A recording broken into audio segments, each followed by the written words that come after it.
Eu gostaria de falar nessa manhã com você sobre frutos que fazem a diferença.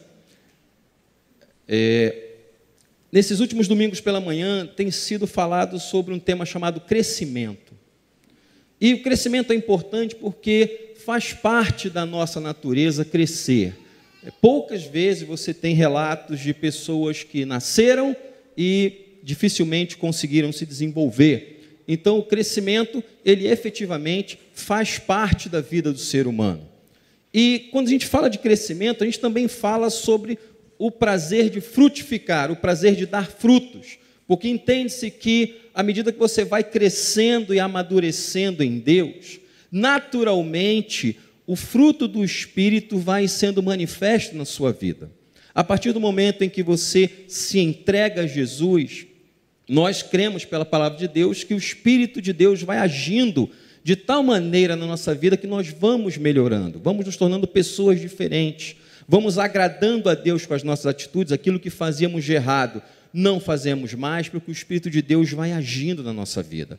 Aquilo em que nós pecávamos contra Deus, nós vamos ouvir o Espírito de Deus falando, não faça mais isso, porque isso não é do meu agrado, e nós vamos assimilando a cultura do reino de Deus na nossa vida, de tal maneira que a gente começa a ter efetivamente uma vida diferente. E eu queria partilhar com você uma meditação que diz que quando falamos de crescimento, também falamos de frutificação, de espalhar sementes e frutos à medida que o tempo vai passando. Quando o tempo passa, naturalmente, nós vamos desenvolvendo a possibilidade de nos desenvolver e de crescer. E ter frutos é tão natural e necessário que estranhamos quando uma planta não apresenta um fruto.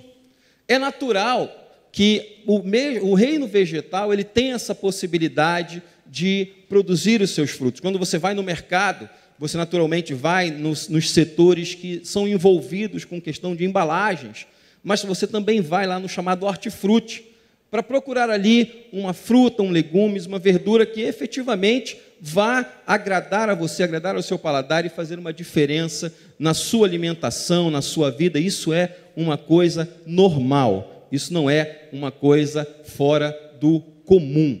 Mas aí que entra a questão. Quando nós falamos de palavra de Deus, nós precisamos recorrer a algumas figuras da cultura hebraica, porque a Bíblia não foi escrita na língua portuguesa no século 21. Boa parte da história sagrada se passa efetivamente no terreno de Israel. E a cultura hebraica no Antigo e Novo Testamentos era basicamente uma cultura agrícola. Então, elementos como chuvas, secas e pragas de insetos influenciavam fortemente a vida dos hebreus. Era algo que poderia acontecer, afinal de contas, numa cultura como a de Israel nos tempos bíblicos. Quando você depende dos elementos da natureza, naturalmente, a ausência ou excesso desses elementos da natureza podem influenciar no trabalho que você desenvolveu como um lavrador, como um agricultor, e esses tipos de situações afetavam profundamente a vida dos hebreus. Nada talvez fosse mais frustrante do que uma pessoa plantar e não colher por falta de chuvas, ou por roubo de plantação, ou por ataques de pragas. Não é raro nós vermos, por exemplo, nas Sagradas Escrituras, períodos de seca atingindo a região de Israel. Isso atrapalhava naturalmente a plantação e a frutificação. Muitas vezes acontecia também, nós vamos ver na Bíblia Sagrada, casos, principalmente como os descritos lá em Juízes, quando o povo de Deus se afastava de Deus, Deus permitia que eles fossem assolados pelos seus vizinhos que não temiam a Deus, e você vai encontrar no livro de Juízes vários relatos dos israelitas tendo dificuldade para se alimentar porque as suas plantações eram roubadas, eram saqueadas. E você também vai ver, pelo menos um caso, de uma grande praga de gafanhotos atingindo a região de Israel e consumindo todo o fruto, toda a plantação que os hebreus levaram muito tempo para produzir. Então esses fatores poderiam lá em Israel fazer realmente a diferença entre uma boa colheita e uma colheita ruim, entre colher muito e colher pouco. E quando nós vamos avançando aí, nós vamos nessa questão de frutificar, nós vamos perceber que em 740 antes de Cristo, Deus chama um profeta chamado Isaías para falar com o seu povo. Vamos deixar claro que Isaías, apesar de ser descrito na Bíblia como um profeta, ele originalmente não era um profeta, ele era uma pessoa que circulava na corte do rei de Israel, ali em Judá, e ele não tinha uma vocação profética até o momento que Deus o vocacionou para aquilo. Deus chamou Isaías e disse: olha, a partir de agora você vai ser muito mais do que uma pessoa que circula pela corte de Judá. Eu estou te chamando para você ser um profeta, alguém que vai ser a minha voz junto ao povo de Israel. E Deus ainda adverte a Isaías: olha, você vai falar e o meu povo não vai te dar muitos ouvidos, porque são pessoas de coração meio endurecido. Ainda assim, eu quero que você exerça esse ministério. Isso aconteceu no período de 740 antes de Cristo, e Isaías, ele tem uma mensagem bastante interessante, porque ele é lembrado como sendo um profeta messiânico. Muitas referências do Novo Testamento que falam sobre Jesus encontram-se nas profecias de Isaías, porque em diversos momentos ele profetiza da parte de Deus coisas que aconteceriam no futuro e coisas relacionadas estritamente ao Senhor Jesus Cristo, que é o nosso Messias, é o nosso Cristo, aquele que nos salvou, aquele que fez com que nós pudéssemos ser transportados do reino das trevas para o reino da luz, o reino do Filho do seu amor. E Isaías, ele traz uma mensagem que ela é por meio de uma música. Eu sei que quando nós começamos o nosso culto, nós temos aquele momento maravilhoso de música, e é muito agradável quando você chega num ambiente como esse, em que a acústica está toda de acordo, a afinação dos instrumentos está toda de acordo, o back, quem está fazendo louvor, está todo mundo cantando para a glória de Deus. Isso é maravilhoso. Mas essa primeira parte da história que eu queria comentar com você, ela traz uma música que nos deixa um pouco preocupados quando falamos sobre frutificação, sobre a nossa obrigação de demonstrar frutos diante de Deus. Isaías canta uma música, isso está relatado em Isaías capítulo 5, verso 1. Se você tem sua Bíblia, pode abrir, ou se você quiser ligar a sua Bíblia, pode ligar também. E você vai acompanhar comigo. Eu estou usando a nova versão transformadora, uma versão que tem aproximadamente 3 anos aqui no Brasil.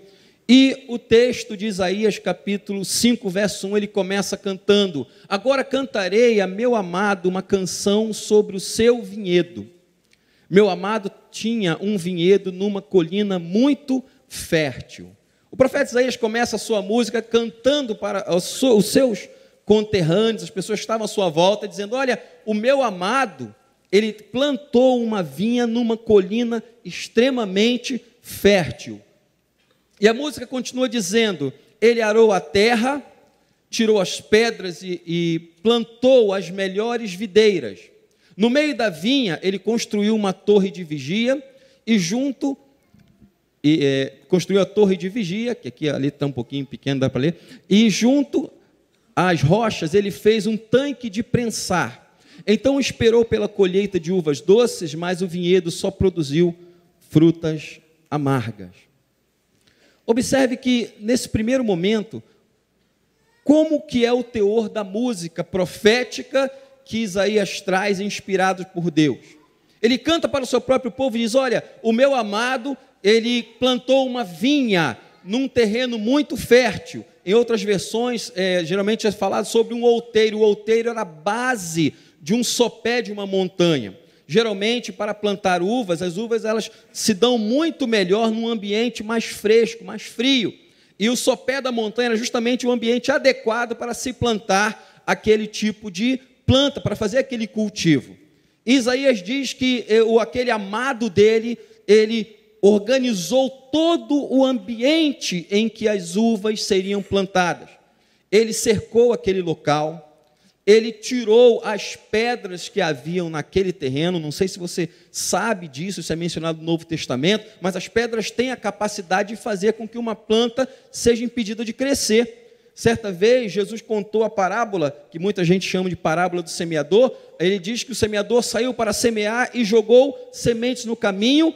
algumas sementes os pássaros comeram, outras foram sufocadas por espinhos e outras não puderam crescer porque foram atrapalhadas pelas pedras. Então, qualquer lavrador hebreu inteligente, ele sabia que para fazer com que a sua plantação tivesse sucesso, para que as plantas pudessem desenvolver, era necessário limpar a terra, não bastava cercar, tinha que limpar para tirar todas as pedras, a fim de que aquele vinhedo pudesse se desenvolver. Mais que isso, ele construiu uma torre de vigia dentro daquele ambiente, para que a sua vinha pudesse ser o quê? Protegida. Não sei se você sabe, talvez você vai lembrar, mas quando você lê o livro de Eclesiastes, Cantares de Salomão, Salomão diz, olha, apanhai-me as raposas, as raposinhas que destroem as nossas vinhas, porque as vinhas estão em flor. Então a torre de vigia, ela funcionava para fazer com que alguém estivesse observando quando um animal diferente se aproximava daquele local. Havia um compromisso do dono da vinha em fazer com que aquela vinha não apenas pudesse crescer de uma forma sadia, mas também pudesse ser protegida de qualquer outro animal, qualquer outro bicho que pudesse estar ali para atrapalhar não apenas o crescimento da planta, mas também a colheita.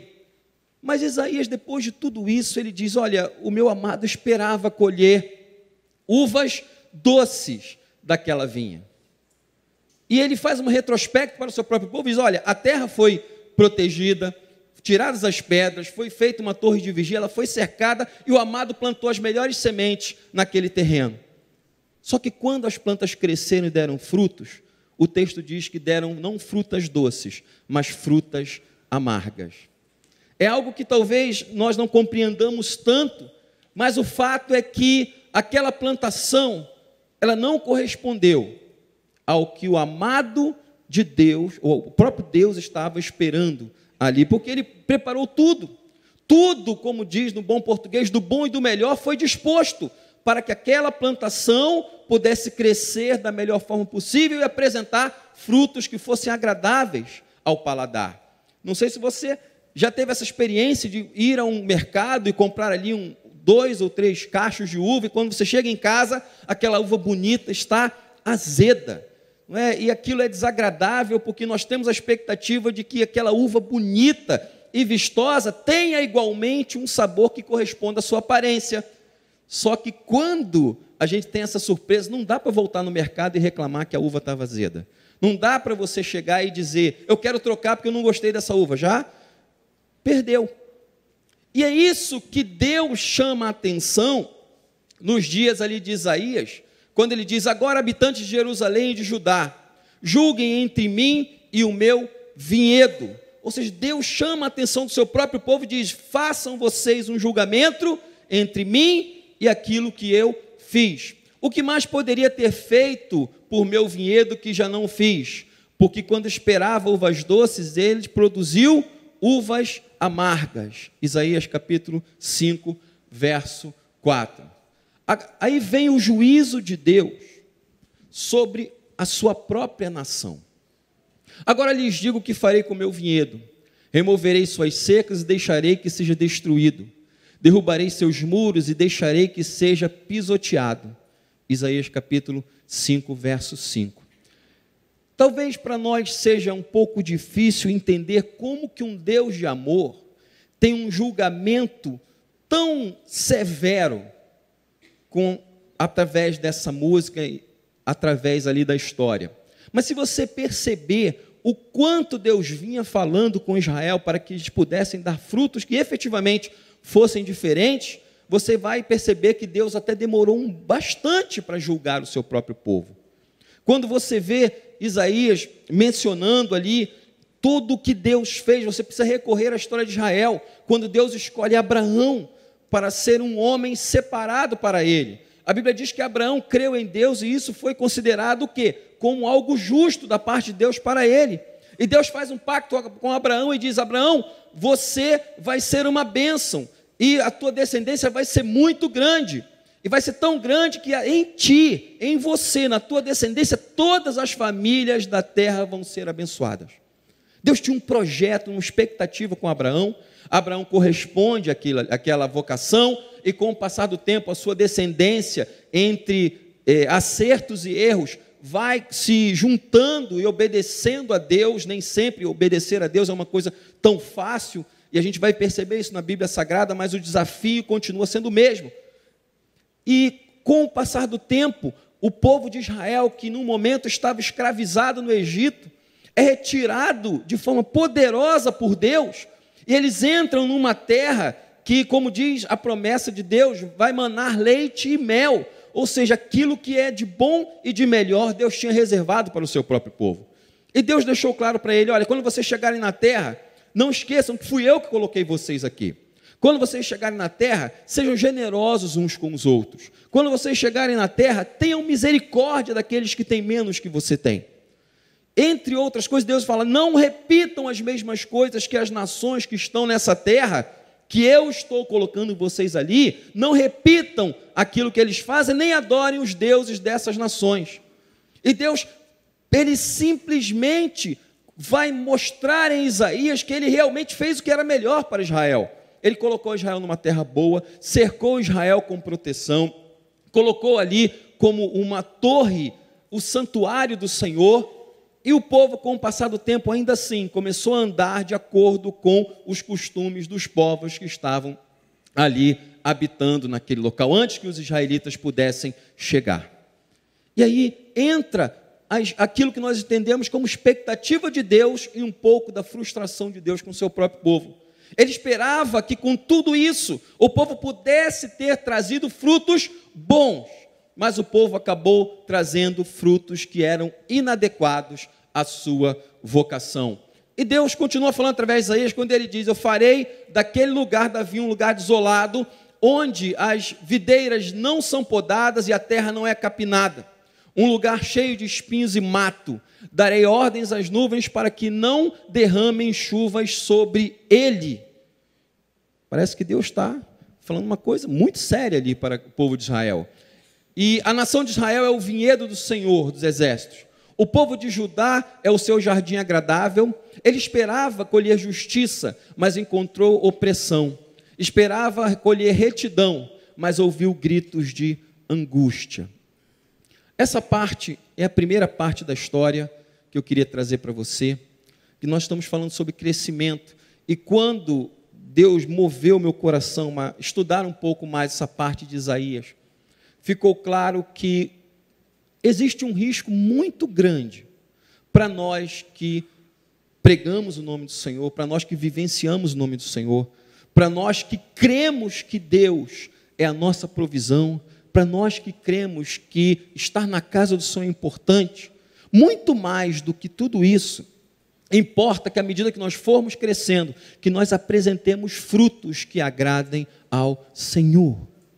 A música que Isaías traz, condenando o seu próprio povo, é um peso a um povo que tinha tudo que poderia, como recurso, facilitar o seu crescimento e oferecer frutos que realmente faziam a diferença. E foi justamente ali que o povo demonstrou que eles não estavam dispostos a dar frutos que realmente faziam a diferença na obra de Deus. E com o passar do tempo, a gente vai perceber o que aconteceu. Isaías mostra o quanto Deus valorizava a prática da justiça e da misericórdia. E o que é ser justo? O que é ser misericordioso? Ser justo, muitas vezes, corresponde a você agir de uma forma como Deus gostaria que você estivesse agindo. Às vezes nós achamos para nós mesmos que justiça é Deus ser generoso e benevolente com as minhas necessidades. Mas nem sempre justiça corresponde a esse tipo de ação. Às vezes nós somos afrontados por outras pessoas, como cristãos. Às vezes nós somos perseguidos e temos alguma dificuldade uns para com os outros e de imediato o nosso coração se eleva e nós pedimos: Senhor, vai lá e julga aquele meu irmão. Vai lá e faz justiça para mim porque eu fui ofendido. Só que a Bíblia diz que a ira do homem não opera a justiça de Deus. Não é o fato de você ter sido ofendido ou estar irritado que vai fazer com que a mão de Deus venha em seu socorro e de imediato julgue aquela situação. Isso faz parte da justiça de Deus, porque Deus tem o seu próprio tempo para manifestar a sua justiça em favor dos seus servos. As ações de Israel no aspecto social tinham reflexo no mundo espiritual? Sim, tinham. Você talvez não perceba isso, mas quando você faz algo na sua vida pessoal em prol da obra de Deus, isso tem uma influência, por mais que você não veja, isso tem uma influência muito grande no mundo espiritual.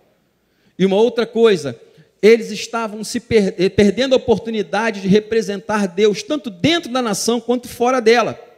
Apesar de tudo que Deus havia feito por eles, eles que se esqueceram de Deus. Quando nós esquecemos de dar frutos, ou perdemos a oportunidade de dar frutos ao Senhor, nós estamos perdendo a oportunidade de mostrar ao mundo aquilo que Deus tem feito na nossa vida. Quando você deixa de frutificar, quando você deixa de praticar uma boa obra, Deus deixa de ser glorificado. Quando você deixa de fazer algo que você sabe que é obrigação sua diante de Deus, você, como disse Jesus, está colocando a lâmpada debaixo da cama. E certa vez Jesus disse, que brilhe a vossa luz, porque vocês são a luz do mundo. E o que nós fazemos com a luz? Hoje, talvez, nossos dias, a gente tem uma lanterna até no nosso celular. Mas na época dos tempos bíblicos, geralmente se colocava uma candeia, ou de metal ou de barro, bem preparada. Ela tinha um filete de barbante, coberto com cera, e dentro daquele receptáculo tinha azeite, para que o azeite, com o passar do tempo, queimasse e alimentasse aquela lâmpada de tal maneira que ela durasse a noite toda. Os hebreus sabiam a importância desse instrumento, e Jesus disse, olha, vocês não pegam uma lâmpada e colocam debaixo da cama, vocês pegam aquela lâmpada e colocam justamente no velador. Era um local mais alto, apropriado para receber aquela lamparina. Ele disse para que haja o quê? Luz em toda a casa. Então é responsabilidade nossa, como homens e mulheres de Deus, não apenas frutificar, mas também fazer com que a luz de Deus brilhe na nossa vida para outras pessoas. Deus não faz com que essas coisas aconteçam para que nós apenas sejamos iluminados. É para que as pessoas vejam a luz de Deus através da sua vida e da minha vida. E isso precisa fazer diferença efetiva quando nós estivermos falando sobre frutificar. E para completar essa primeira parte da notícia, 20 anos depois dessa canção de Isaías, o reino de Israel foi conquistado pelos assírios. E 136 anos depois, Judá foi conquistada pelos babilônios. Deus julgou o seu próprio povo. Mesmo Deus tendo enviado profetas para chamarem o povo de Deus de volta para si, eles preferiram ser obstinados e pagaram o preço da sua rebeldia. Deixa eu te contar uma coisa, querido. Eu estou apenas relembrando que eu sei que aqui vocês têm ouvido a palavra de Deus, eu acompanho também a palavra de Deus que é ministrada aqui, faço isso com muita alegria. Como eu disse, essa igreja tem sido uma bênção para a minha família. Mas muito mais do que apenas receber as bênçãos, é necessário que você se torne um canal de bênçãos na vida de outras pessoas. Muito mais do que simplesmente estar aberto para receber, Deus te desafia nessa manhã, esteja aberto para dar. Esteja aberto para fazer diferença no entorno onde você está. Enfim, é isso que Deus quer, que você mostre como sinal de crescimento e de amadurecimento. E aí, eu queria contar a segunda parte dessa história. 720 anos depois dessa música, Deus enviou seu filho Jesus para Israel. O projeto de Deus era plantar uma nova vinha que desse frutos bons, e Jesus estava anunciando uma nova época na história da humanidade. Eu contei a primeira parte, talvez você esteja um pouco chocado, mas eu não estou tirando nada que não seja da palavra de Deus. Só que existe um segundo momento, existe uma segunda oportunidade que Deus concede a todos nós. Às vezes nós pensamos que por determinadas coisas que nós fizemos, Deus não vai proporcionar uma segunda oportunidade. Eu quero dizer que Deus é o Deus da segunda oportunidade para aqueles que querem receber uma segunda oportunidade também. E talvez a tua segunda oportunidade seja justamente nessa manhã. Como eu disse ali, 720 anos depois dessa profecia de Isaías, por meio de um louvor, Deus envia Jesus. E Jesus, ele é batizado, ele começa a pregar, ele começa a curar enfermos, ele começa a expulsar demônios, e as pessoas começam a perceber, ele é diferente. Tem algo nele que não tem nos outros. A forma dele falar é uma forma que inspira fidelidade. A forma como ele expulsa demônios é diferente da forma dos exorcistas, que expulsavam demônios naquela época também. E Jesus vai fazendo a diferença e vai chegando o momento em que encerra-se o seu ministério e Jesus chama os seus discípulos para uma reunião antes de ser entregue nas mãos dos pecadores. Antes de serem entregues aos líderes religiosos e aos romanos, Jesus fez uma reunião com seus discípulos. Ele celebra a Santa Ceia, ele lava os pés dos seus discípulos, tem uma conversa bem particular com eles sobre os próximos acontecimentos. Imagine você a oportunidade que aqueles 12 homens tiveram, uma reunião particular com Jesus, como alguém diria, só a diretoria, não é? Só aquele pessoal reservado. E Jesus oferece a ceia para eles, Jesus lava os pés dos seus discípulos, e ele tem a oportunidade de conversar com os discípulos também sobre um assunto muito importante, que talvez naquele momento eles ainda não tivessem tido oportunidade, que é saber o que significa oferecer frutos a Deus. E ele diz, eu sou a videira verdadeira e meu pai é o lavrador. João capítulo 5, verso 1. Jesus começa dizendo que ele é a videira básica e que ele está sendo plantado pelo Pai, que é o lavrador, ele é o próprio Deus. E no João 15, verso 12, ele diz, toda vara, ou melhor, todo ramo que estando em mim não dá fruto, ele corta. Todo ramo que produz fruto, ele poda para que dê mais fruto. Observe que o assunto frutificar, ele volta à tona justamente no último discurso de Jesus para os seus discípulos. Ele deixa claro, olha, eu sou a videira e meu pai é o lavrador. E sabe, aquela vara que está inserida em mim não dá fruto, o pai, ele tira. Mas aquela vara que dá fruto, meu pai vai lá e poda, ele limpa aquela vara, aquele ramo para que ela faça o quê? Para que ela morra, para que ela deixe de existir? Não.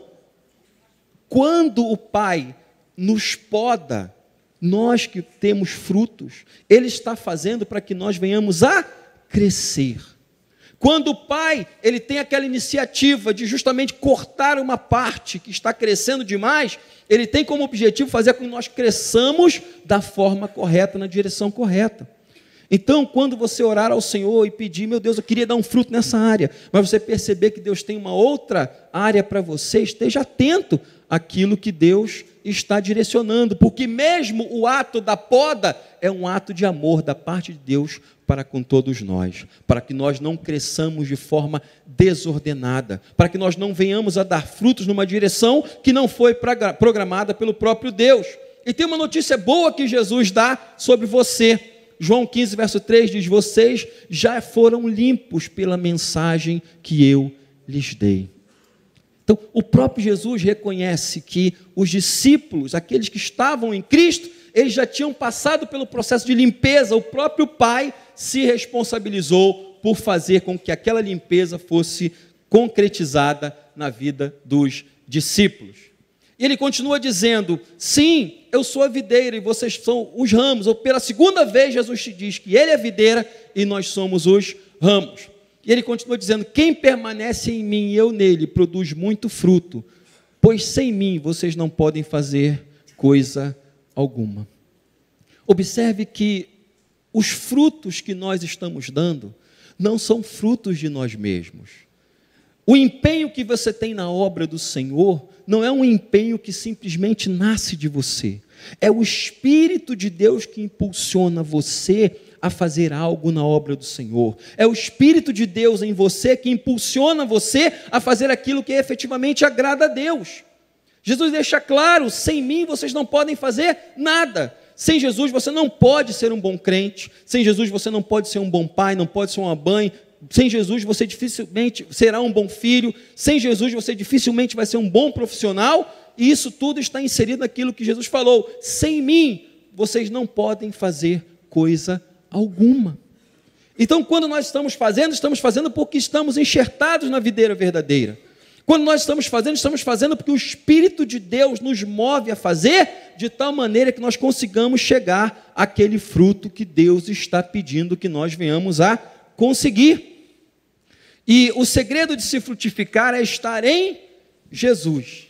Por mais que você queira, com o seu talento, com o seu intelecto, por mais que você queira, com os seus recursos, com tudo aquilo que você adquiriu na vida, trazer e servir como base, tudo isso vai ser instrumento para que Deus possa abençoar a obra dele. Certa vez o apóstolo Paulo deixou claro que tudo aqui, onde ele faz uma retrospectiva da sua vida, ele diz, olha, eu fui aluno de um fariseu, eu me tornei um fariseu, eu estudei muito a língua hebraica, estudei a cultura grega, eu sei falar o grego, e Paulo, ele discursa mostrando toda a sua instrumentalidade e tudo aquilo que ele conseguiu de forma natural, trazer para o altar do Senhor. E ele diz, mas eu considero isso tudo como esterco, tendo em vista tudo aquilo que Deus pode fazer através do seu poder na minha vida. E aí tem uma colocação muito interessante, irmãos. Tudo aquilo, o Alexandre está dizendo que tudo aquilo que meus talentos, eu sei tocar, eu sei cantar, eu sei escrever, tudo isso para Deus não vale nada. Não estou dizendo isso.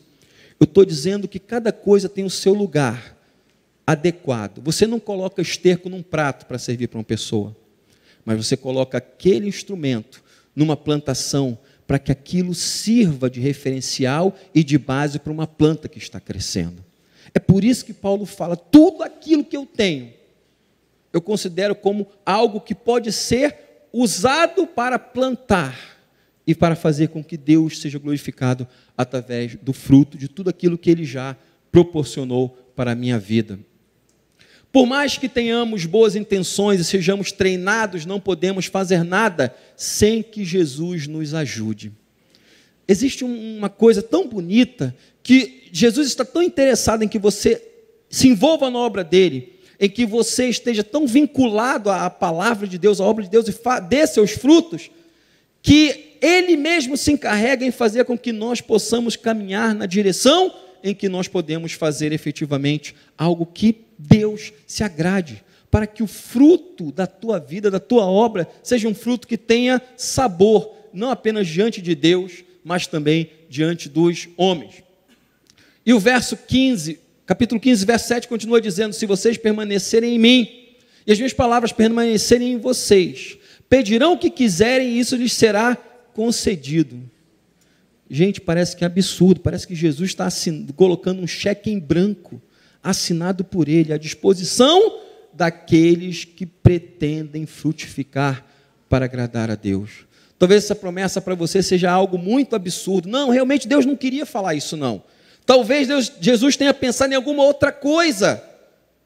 Só que o texto deixa claro, se vocês permanecerem em mim, e as minhas palavras permanecerem em vocês, pedirão o que quiserem e lhes será concedido. Talvez essa promessa não tenha ficado lá para trás, você pode estar pensando, essa promessa é para hoje também. E Jesus está dizendo essa manhã, se você permanecer em mim, e as minhas palavras permanecerem em você, você pode pedir o que você quiser, e vai ser concedido a você. É um cheque em branco? É, mas Deus não joga com dados. Deus não faz as coisas por acaso. Ele está dizendo, se você frutifica, se você está em mim, as minhas palavras estiverem em você, você pode pedir o que você quiser, e Deus vai te conceder. E ele continua dizendo, quando vocês produzem muitos frutos, trazem grande glória ao meu Pai, e demonstram que são meus discípulos de verdade. Sabe, irmãos, quando Deus, Ele proporciona a oportunidade de você frutificar, de você fazer algo diferente, de você ser a diferença nesse mundo, tem uma coisa, você é abençoado, mas Deus também é glorificado. Deus não faz nada que venha fazer com que o seu nome seja envergonhado. Mas quando Ele nos chama, nos planta numa boa vinha e nos permite estar enxertados em Jesus, quando nós praticamos boas obras, e eu quero deixar claro que quando estamos falando de frutos, estamos falando de pensamentos e atitudes que realmente venham mostrar o quanto nós somos realmente filhos de Deus. E nem sempre isso é fácil, mas Deus ainda assim espera que nós venhamos a dar bons frutos e praticar boas obras. Por quê? Porque nós estamos inseridos em Jesus, nós estamos enxertados em Jesus, nós fomos colocados na videira verdadeira, estamos sendo podados, estamos sendo separados e cuidados por Deus, para que Deus venha ver frutos bons na nossa vida, e Deus venha ser o quê? Maldiçoado. As pessoas falem mal de Deus, está vendo? Deus, é isso que diz o texto? Não. Jesus diz o quê? Quando você produz bons frutos, meu Pai é glorificado. Você quer fazer com que Deus seja glorificado? Comece a praticar boas obras e coisas que realmente vão fazer diferença na vida das pessoas. E quando eu digo boas obras, não estou dizendo que você tem que praticar boas obras para ser salvo. Jesus deixou claro alguns versículos antes: vocês já estão limpos pela palavra que eu dei. Então o cristão, ele não pratica boas obras para ser salvo, ele pratica boas obras porque ele é salvo, e que ele quer ver que Deus seja glorificado através das obras que nós estamos praticando. E lembre-se que Deus não ordenou, Deus não está falando isso para anjos, para aqueles seres celestiais que estão lá assistindo Deus o tempo todo. Ele está falando para nós, homens e mulheres do século 21, que nós podemos dar fruto, podemos ter resposta à nossa oração e podemos glorificar a Deus com as nossas atitudes e com as nossas obras. Deus é glorificado quando praticamos boas obras? Sim. E você tem duas opções nessa manhã: ou você começa efetivamente a levar a sério, frutificar em Deus, ou você deixa essa mensagem passar, deixa para um outro momento. Não é um momento de frutificar, não é um momento de apresentar coisas boas para Deus. Existe um tempo para todas as coisas, e o meu tempo talvez não seja agora. Esse talvez pode ser um andamento, mas Jesus continua dizendo: vocês não me escolheram a mim, eu vos escolhi. Você que está sentado aqui ouvindo essa mensagem, você foi escolhido nessa manhã por Deus para estar aqui ouvindo. A Bíblia deixa claro, Jesus fala para os seus discípulos: não foram vocês que me escolheram, fui eu que escolhi vocês. Então a sua presença aqui nessa manhã não foi obra do acaso. Você não acordou simplesmente e teve aquele pensamento: hoje eu vou de manhã para a igreja, para a escola dominical, para assistir o culto. Não foi de você. Você veio aqui porque Deus escolheu esse momento para falar com você. E tem mais: eu os chamei para irem e produzirem frutos duradouros. E ele continua dizendo: para que o Pai lhes dê tudo o que pedirem em meu nome. João capítulo 15, verso 16. Parece que novamente, parece que Jesus repete, ele menciona mais de uma vez certos elementos. O Pai é o lavrador, eu sou a videira verdadeira, vocês são os ramos, vocês estão em mim, vocês podem produzir muito fruto. Por que a mensagem se repete? É para dar uma ênfase, que o tempo de produzir frutos é agora. Gente, observem que Jesus fala duas vezes: se as minhas palavras estiverem em mim, e vocês estiverem em mim, as minhas palavras estiverem em vocês, vocês podem pedir o que quiser e vai ser feito. E agora Jesus repete essa menção de uma outra forma, quando ele diz: eu chamei para irem, produzirem frutos duradouros, para que o Pai lhes dê tudo o que pedirem em meu nome.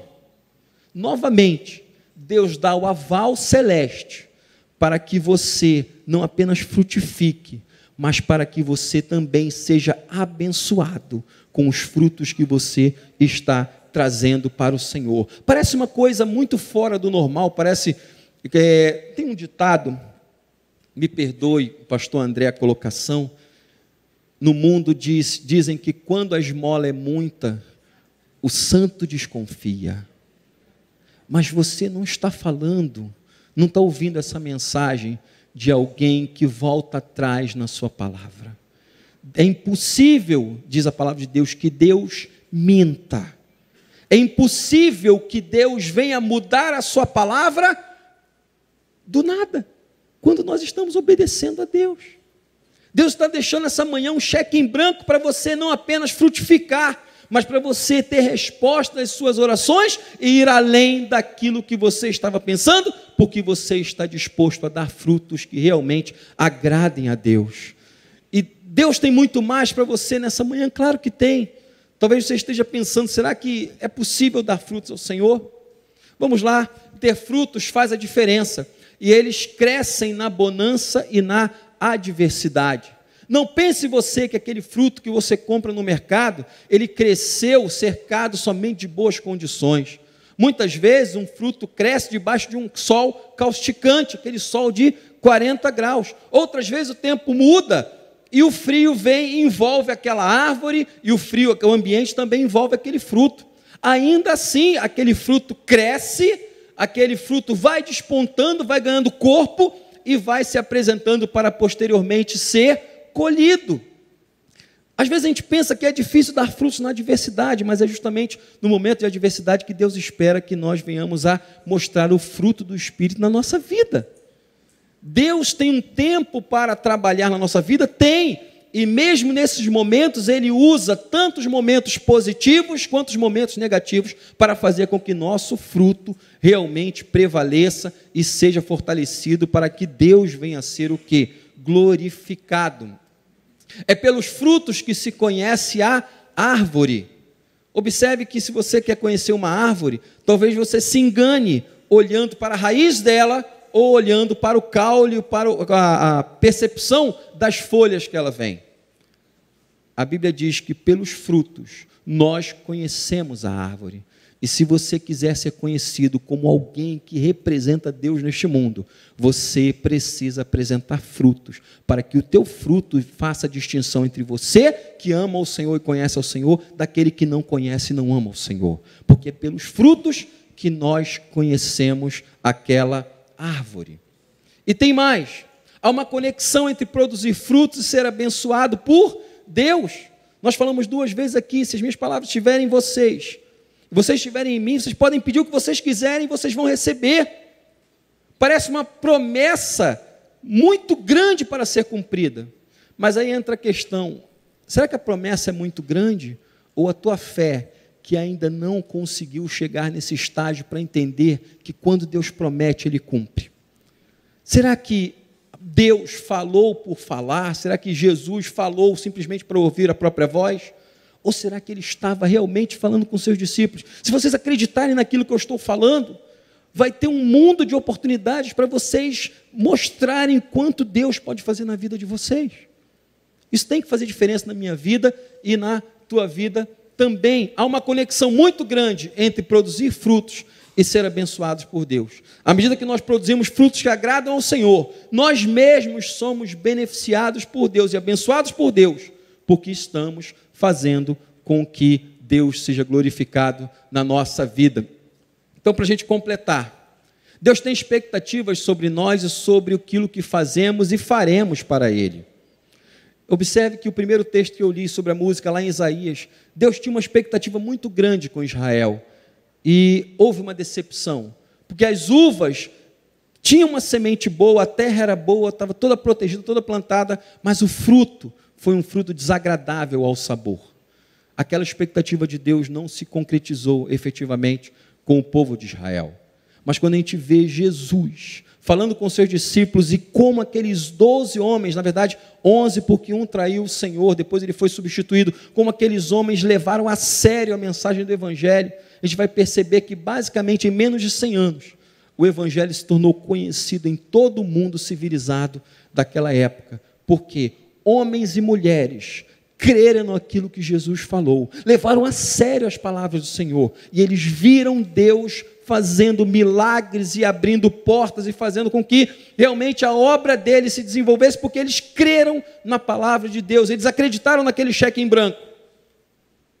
E quando eles preencheram, Deus ia lá e concedia aquilo que estava sendo pedido, porque eles não apenas estavam frutificando, mas eles estavam em Jesus, e as palavras de Jesus estavam nele. Valorize a sua posição em Deus. Diferente de Esaú, não perca uma vida frutífera por não crer naquilo que Deus tem para você. Eu mencionei Esaú, e Esaú, filho de Jacó, ele era irmão gêmeo, filho de Isaac, ele era irmão gêmeo de Jacó, e a Bíblia, quando narra esses 2 irmãos, mostra o descaso de um para com as coisas de Deus e a preocupação do outro em receber para si aquilo que Deus tinha para ele. Nós vemos que Esaú nasceu primeiro e pela lei daquele tempo, o filho mais velho tinha que receber o dobro da herança. Pense em você, se seu pai tem 3 carros, você recebia 2. Seu pai tem 3 casas, 2 eram suas. Era uma ordem natural de que o filho primogênito ele recebia sempre em dobro do restante dos outros filhos, do segundo, terceiro e do quarto. Só que a Bíblia nos mostra que Esaú não levou a sério a promessa de Deus para a vida dele. É a chamada primogenitura, o direito de receber uma bênção por ter sido o primeiro a nascer. E ali a gente percebe que Jacó, ele negocia num momento em que Esaú estava com fome. Ele vai para casa, ele vinha da caça, a Bíblia diz que Esaú era um caçador, era um homem que sabia manejar o arco e a flecha, ele com certeza sabia espreitar os animais, devia ser um homem que vivia 3, 4 dias, 5 dias fora, atrás de animais, e é um homem da selva, um homem envolvido realmente com coisas que talvez para nós não fossem tão importantes assim. E aquele homem, num momento de fome, ele troca o seu direito à primogenitura por um prato de lentilhas. Um tipo de comida que é tão barata que pouco se podia fazer um valor para se mensurar aquele prato. E quando ele vai receber a bênção do seu pai, quando ele vai para a caça e volta para a casa do pai, e ele diz: pai, agora eu estou aqui para receber a bênção. Eu sou um caçador, sou uma pessoa acostumada às intempéries da vida, aguento qualquer situação ruim, e vou lhe dizer, vim aqui para receber a minha bênção. E Isaac, cego e velho, diz: você? Mas teu irmão veio e tomou a bênção sua, você não valorizou aquilo que era seu. E o que mais me espanta na vida de Esaú, não é ele ter desprezado a bênção, não é ele ser um homem que estava acostumado à caça, à pesca, um homem rústico do campo, que aguentava qualquer coisa. O que me espanta na história de Esaú é quando ele dobra o seu joelho e implora chorando: pai, você não tem mais nenhuma bênção para mim? Essa é a pergunta de uma pessoa que deixou o seu tempo passar e não creu naquilo que Deus tinha para ela. Quantas pessoas hoje fazem a mesma coisa, se chorando, arrependidas, perguntam: Deus, o Senhor não tem nenhuma bênção para mim? Deus não quer que a gente fique mendigando bênçãos. Deus não quer que a gente fique implorando coisas que Ele poderia ter dado de boa vontade, se nós tivéssemos mais responsabilidade com as coisas dele, levássemos a sério aquilo que Deus fez. Honre o Senhor com a sua fé e com as suas atitudes, porque a fé sem as obras é morta. Esteja pronto para ser usado por Deus onde você estiver. Eu queria mostrar essa foto dessa senhora velhinha ali, um rosto muito gentil. O nome dela é Cornélia Joana Arnolda ten Boom. Nome bonito, né? Mas ela é muito conhecida, ou era conhecida, principalmente na década de 80, como Corrie ten Boom. Uma mulher holandesa, na época da Segunda Guerra Mundial, uma mulher cristã, mulher de Deus, solteira aos 40 anos. Ela e toda a sua família, seu pai era relojoeiro, e eles decidiram guardar na sua casa judeus que estavam sendo perseguidos na Holanda pela Gestapo. E quando a Gestapo descobriu, eles tinham salvado dezenas de judeus, dezenas. E quando a Gestapo descobriu que aquela família holandesa estava guardando judeus, eles prenderam todos eles. E a história de Corrie ten Boom pode ser resumida da seguinte forma: o pai dela morreu no campo de concentração, a mãe dela morreu no campo de concentração, e as 2 irmãs dela também morreram no campo de concentração. E quando ela estava para morrer, ela já tinha assinado o seu decreto de execução, ela pegou uma pneumonia no campo de concentração, e o médico disse: olha, vai para casa, vai morrer em casa, vai morrer longe daqui. 2 dias depois que o médico tinha liberado, saiu a ordem de execução dela por fuzilamento, mas ela já tinha sido liberta, e o médico não correu atrás, aquele médico alemão não correu atrás para matá-la, porque ela já estava com pneumonia, vai morrer mesmo, é questão de tempo. Mas Deus preservou a vida de Corrie ten Boom, e quando a guerra acabou, ela já era uma mulher de Deus, uma mulher cristã, e ela disse: Deus, eu vou ser usada pelo Senhor e pregar o teu evangelho onde o Senhor quiser, menos na Alemanha. E um dia, passado algum tempo, Corrie ten Boom foi convidada para ir pregar numa praça pública na Alemanha. E quando ela estava lá pregando, ela percebeu que veio um homem na direção dela e ficou olhando para ela. Não sei se você já ouviu falar isso, mas quem bate geralmente esquece, mas quem apanha não. E Corrie ten Boom olhou para aquele homem e ela se lembrou de que aquele homem era um dos guardas do campo de concentração em que ela estivera presa. E Corrie ten Boom terminou a sua pregação e convidou pessoas para aceitarem a Jesus ali naquela praça pública. Aquele homem aceitou a Jesus. E ele foi falar com ela, porque ele também se lembrava dela.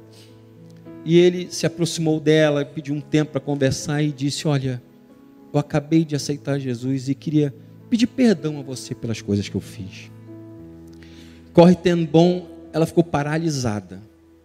Ela ficou olhando aquele homem e começou a orar em espírito e disse: Senhor, esse homem está me pedindo perdão. E o Espírito Santo de Deus para ela disse: perdoa-o. E naquele momento, Corrie ten Boom, ela foi se lembrando de tudo aquilo que aconteceu, das cenas do campo de concentração, e ela se lembrou: Senhor, não dá para perdoar esse cara. Ele matou minha mãe e meu pai. E o Espírito Santo disse: perdoa-o. E ela disse: Senhor, o Senhor não está entendendo. Esse homem tirou minha irmã, tirou a roupa dela no inverno, deixou minha irmã nua e matou minha irmã a pauladas na nossa frente. O Senhor quer que eu perdoe esse cara? E o Espírito Santo disse: você tem que perdoá-lo. E Corrie ten Boom disse: eu não consigo. E o Espírito Santo disse para ela: então perdoa-o, porque você me ama. E ela disse que quando o seu testemunho, quando ela ouviu aquele momento, o Espírito Santo dizendo: perdoa-o porque você me ama, ela disse que o Espírito de Deus tomou-a de tal forma que uma onda de perdão tomou todo o seu corpo, e ela começou a chorar e abraçou aquele homem e o perdoou em nome de Jesus. Deus estava levando Corrie ten Boom justamente no lugar da adversidade dela, para fazer com que a obra dele, os frutos dele se manifestassem na vida dela. E ela disse uma coisa muito interessante, que perdoar é um ato da vontade, e a vontade pode funcionar independente da temperatura do coração. Às vezes nós temos dificuldade com esse assunto, mas quando nós perdoamos alguém que nos ofendeu, nós nos parecemos muito mais com Deus, porque Deus perdoou todos aqueles que o ofenderam. Esse outro testemunho, esse rapaz aí correndo na Olimpíada, se chama Eric Liddell. Eric Liddell era um escocês, filho de missionários que estavam na China. Ele, na sua adolescência, voltou para o país de Gales, na Escócia, e lá ele foi aprendendo a ser um esportista. Ele corria e jogava rugby, que são esportes específicos lá da Inglaterra, do Reino Unido. E Eric Liddell traz um testemunho muito bonito para nós, porque ele virou um herói nacional nos 100 metros rasos. E quando teve a Olimpíada em Paris, em 1924, Eric Liddell era o cara. Era aquele cara que toda a nação sabia que ele ia correr os 100 metros rasos e ganhar a medalha de ouro. Mas Eric Liddell era um homem de profundas convicções. Ele tinha certeza de que princípios de Deus não podem ser negociados. Princípios de Deus que Deus reservou na sua palavra não podem ser removidos. E isso ficou muito claro quando ele descobriu que a prova principal que ele ia correr era num domingo. E ele disse para o seu treinador: eu respeito o dia do Senhor, é o dia do descanso, e eu não vou correr no domingo. Irmãos, por aquelas palavras, Eric Liddell passou de herói nacional para traidor nacional, porque ele não quis correr 100 metros no domingo na Olimpíada de 1924. Chegou ao ponto do príncipe do país de Gales ir no quarto dele e falar: você precisa correr, é a honra da nossa nação.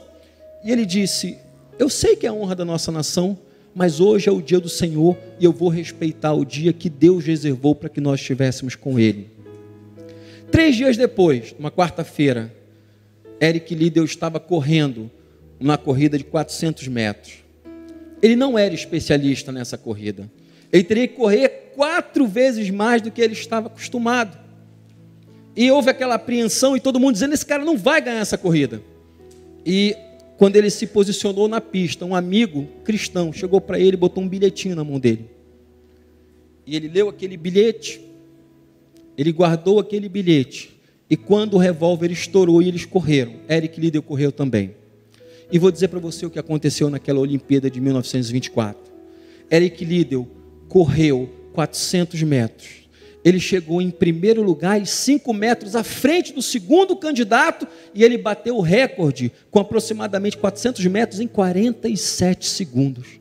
E sabe o que estava escrito naquele papelzinho? Eu honro aqueles que me honram. 1 Samuel capítulo 2, verso 39. E ele disse, mas as pessoas perguntam, como é que você conseguiu crescer e correr tanto? Você só é especialista nos 200 metros, nos 100 metros, perdão. E ele disse, os primeiros 200 metros, eu corri na minha própria força. Os últimos 200 metros, eu corri na força que Deus me deu. E isso fez diferença na vida dele.